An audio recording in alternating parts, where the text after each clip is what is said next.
అందరికీ జై శ్రీరామ్ అండి. కొండగట్టు అంజన్నకి చాలా ఆనందం అండి. ఎంత అద్భుతం, ఎంత చెప్పినా తక్కువే.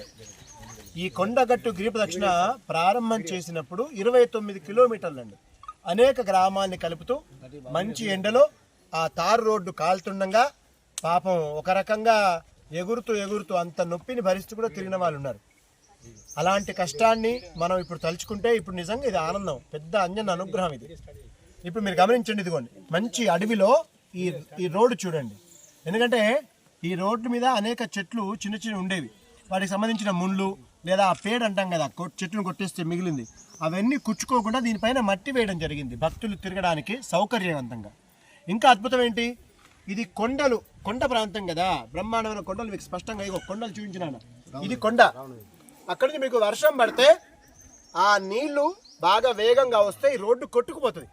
రోడ్డు కొట్టుకుపోకుండా ఇదిగోండి పైప్ లైన్లు వేస్తున్నారు చూడండి, పైప్ లైన్లు, సిమెంట్ పైప్ లైన్. అది కూడా అంటే ఎక్కడెక్కడ వాలు ప్రదేశం ఉందో అక్కడక్కడ పైప్ లైన్ వేస్తే ఆ పైప్ లైన్ ద్వారా ఆ నీళ్లు పక్కకి వెళ్ళిపోతాయి అన్నమాట. అప్పుడు రోడ్డు మనకి పాడవకుండా ఉంటుంది. ఇదిగో ఇంత మంచి ఆలోచనతో పని చేస్తున్నారు కాబట్టి నిజంగా ఈ రోడ్డు కూడా అద్భుతంగా ఉందండి.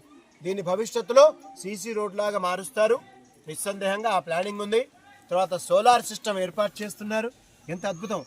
అక్కడక్కడ షెడ్లు ఏర్పాటు చేసే అవకాశంలో ఉన్నారు.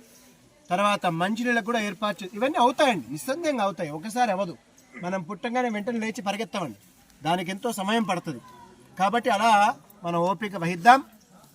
కాబట్టి ఇంత మంచి వ్యవస్థని వ్యవహారాన్ని ముందుకు తీసుకెళ్తున్న ఈ లోకల్ అందరికి కూడా మనం ఆంజనేయ అనుగ్రహం పరిపూర్ణంగా ఉండాలని గట్టిగా ఒకసారి జై శ్రీరామ్.